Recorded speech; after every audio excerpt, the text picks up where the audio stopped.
ఈరోజు ఇక్కడ అహోబిలంకి రావడం నాకు చాలా సంతోషంగా ఉంది. మాకు ఎప్పటి నుంచో అనుకుంటూ ఉన్నాం, నేను రావడం ఫస్ట్ టైం.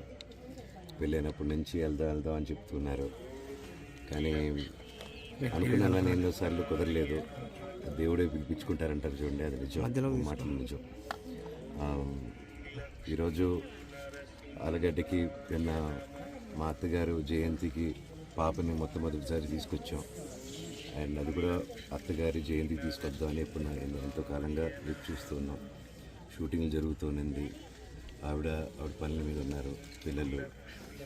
సో ఫైనల్గా నేను బ్రేక్ తీసుకొని ఆ ప్రొడక్షన్ కూడా నాకు ఆఫ్ ఇవ్వడం థ్యాంక్ యూ. అండ్ ఈరోజు ఇక్కడ రావడం చాలా మనశ్శాంతిగా ఉంది.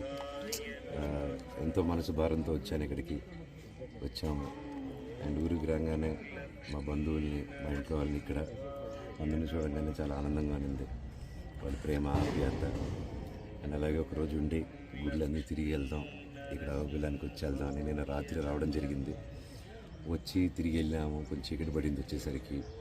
లేదు, తెల్లారుజాను మళ్ళీ వద్దామని ఈరోజు మేము పొద్దున్నే బయలుదేరాల్సింది ఉండి మళ్ళీ గుడి దగ్గరికి వచ్చి ఇక్కడ టైం స్పెండ్ చేసి కొంచెం దేవుడి దర్శనం, ఇక్కడ కొంచెం టైం స్పెండ్ చేస్తేనే మనసు చాలా ఆనందంగా ఉంది.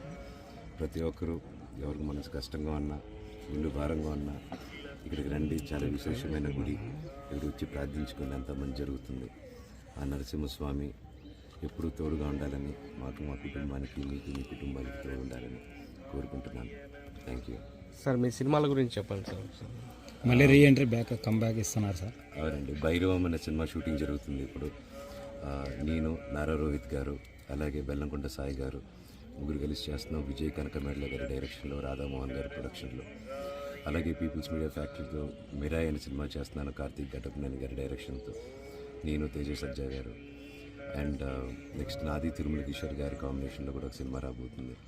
ఆ టైటిల్ అనౌన్స్మెంట్ కూడా త్వరలో చేయబోతున్నాం. అంతా మీ ఆశీస్సులు, దేవుడు ఆశీస్సులు ఎల్లప్పుడూ మాకు ఉంటాయి సార్. మిరాయిలో విలన్గా ట్రై చేశారా? సర్ప్రైజ్ చూడండి.